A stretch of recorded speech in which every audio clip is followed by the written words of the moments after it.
6% വരൂ എന്നാണ് കണക്ക്. ഇതല്ലാത്ത dark matter and dark energy ഉണ്ട് എന്നാണ് 95%. നമുക്കൊരിക്കലും കാണാൻ കഴിയില്ല, അനുഭവിക്കാനും സാധ്യമല്ല. അതുകൊണ്ടാണ് അതിന് ഡാർക്ക് മാറ്റർ എന്നും ഡാർക്ക് എനർജി എന്നും പറയുന്നത്. ഇതിന് പറയാ സൂപ്പർ സിമ്മട്രിക് സിദ്ധാന്തം എന്നാണ്. സൂപ്പർ സിമ്മട്രി സിദ്ധാന്ത പ്രകാരം എല്ലാ കണികക്കും ഒരു എതിർകണികയുണ്ട്. അഥവാ ഇലക്ട്രോണിന് എതിർകണികയായി പോസിട്രോൺ ഉണ്ട്. അപ്പൊ ഇങ്ങനെയാകുമ്പോൾ ഈ ആദ്യത്തെ പ്രാപഞ്ചികാവസ്ഥയിൽ എതിർകണികയും കണികയും ഒരേ അളവിലായിരുന്നെങ്കിൽ ഇത് രണ്ടും കൂടിച്ചേർന്ന് പ്രപഞ്ചം ഉണ്ടാകുമായിരുന്നില്ല. അതിൻ്റെ അർത്ഥം ഇത് രണ്ടും ഒരേ അളവിലല്ല ആദ്യം ഉണ്ടായതെന്നാണ്. അപ്പൊ ഈ ഒരേ അളവിൽ ഉണ്ടാകാതിരിക്കാനുള്ള കാരണം എന്താണ് എന്നുള്ള അന്വേഷണമാണ് മറ്റൊന്ന്. അവിടെ പറയുന്ന ഒരു കാര്യമുണ്ട്, സൂപ്പർ ജോഡികൾ, ഓരോ കണിതകൾക്കും ഓരോ സൂപ്പർ മെയ്റ്റ്സ് ഉണ്ട് എന്നാണ്. സൂപ്പർ ജോഡികൾ. ആ സൂപ്പർ ജോഡിയെ കണ്ടെത്താൻ കഴിഞ്ഞിട്ടില്ല എന്നാണ്.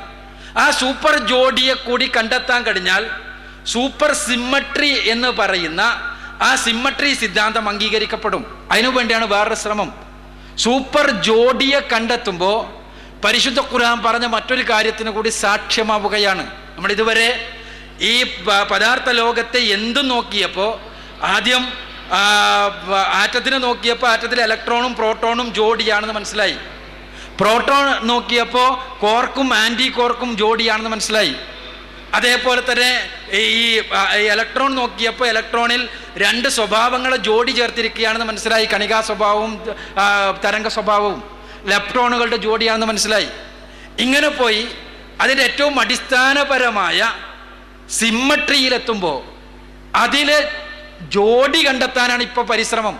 ജോഡി കണ്ടെത്താതെ പ്രപഞ്ചത്തെ വിശദീകരിക്കാൻ സാധ്യമല്ല എന്നാണ് പറയുന്നത്.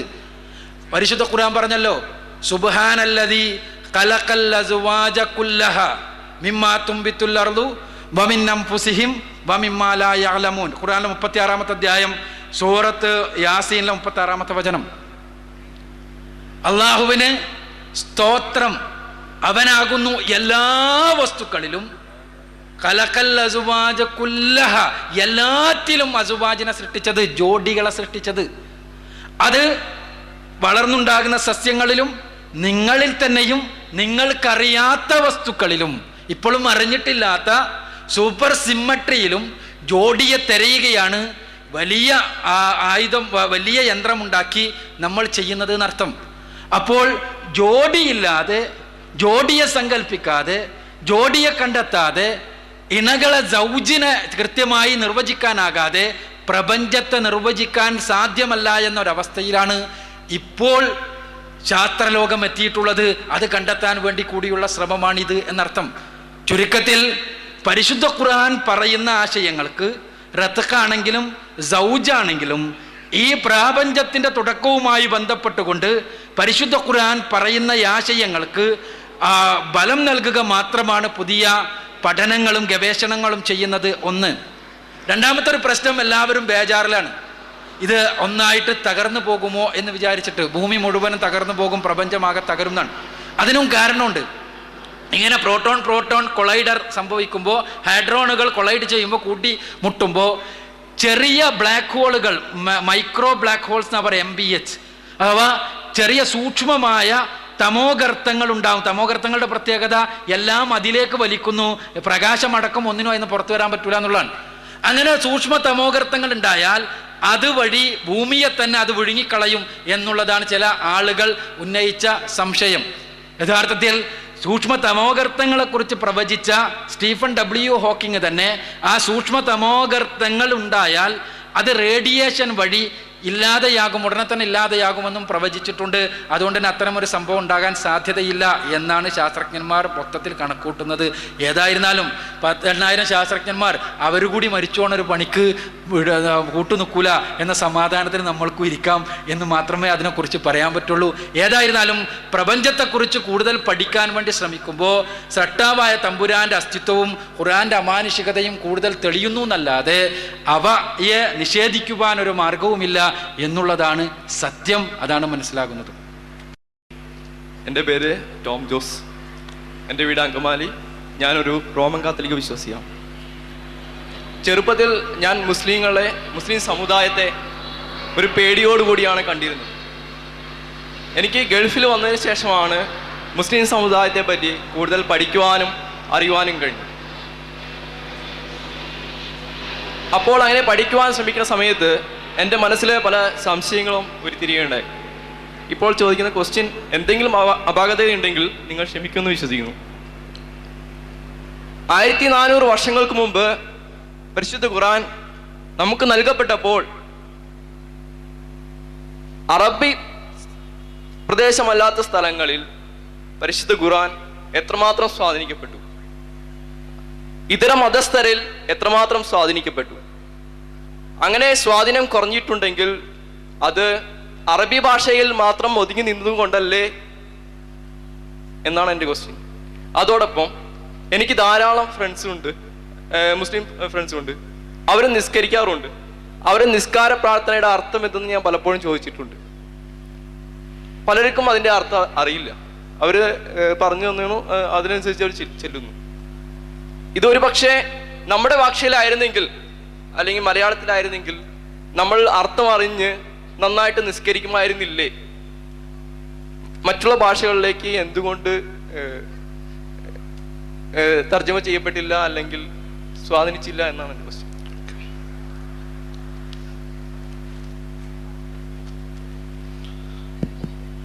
ടോം ജോസഫിൻ്റെ 2 ചോദ്യങ്ങളിൽ ഒന്നാമത്തേത്, പരിശുദ്ധ ഖുർആൻ 14 നൂറ്റാണ്ടുകൾക്ക് മുമ്പ് അവതരിപ്പിക്കപ്പെട്ടപ്പോൾ എന്തുകൊണ്ട് ലോകത്തിൻ്റെ വ്യത്യസ്തങ്ങളായ ഭാഗങ്ങളിൽ അതെങ്ങനെ സ്വാധീനിച്ചിട്ടില്ലെങ്കിൽ അത് അറബിയിലായത് കൊണ്ടല്ലേ അത് സ്വാധീനിക്കാതിരുന്നത് എന്നാണ് ചോദ്യം.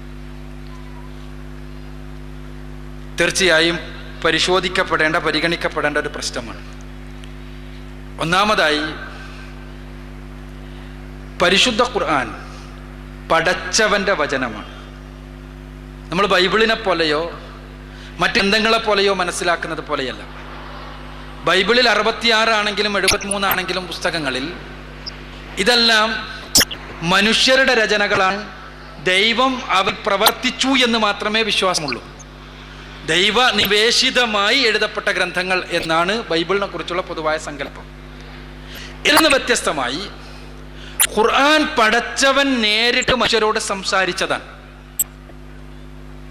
ഖുർആൻ മനുഷ്യരോട് പടച്ചവൻ സംസാരിച്ചതാണ്. പടച്ചവൻ സംസാരിക്കുവാൻ വേണ്ടി തിരഞ്ഞെടുത്ത ഭാഷാ മാധ്യമം അറബിയാണ്.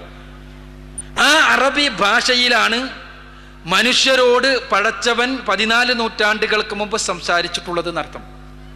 അങ്ങനെയാകുമ്പോൾ ആ ഭാഷയുടെ സവിശേഷത, അന്ന് ഭാഷകളുടെ ചരിത്രമെടുത്ത് പരിശോധിച്ചാൽ ഭാഷകൾക്ക് ടോം ജോസഫിന് അറിയുമായിരിക്കും, ഭാഷകൾക്കെല്ലാം അതിൻ്റെ പരിണാമത്തെക്കുറിച്ച്, എവല്യൂഷനെ കുറിച്ച് അതിൻ്റെതായ ചരിത്രമുണ്ട്. ഇംഗ്ലീഷെല്ലാം അതിൻ്റെ ഒരു പൂർണ്ണത എന്ന രൂപത്തിൽ എത്തിയിട്ടുള്ളത് ഒരു ആധുനിക കാലഘട്ടത്തിൽ മാത്രമാണ്.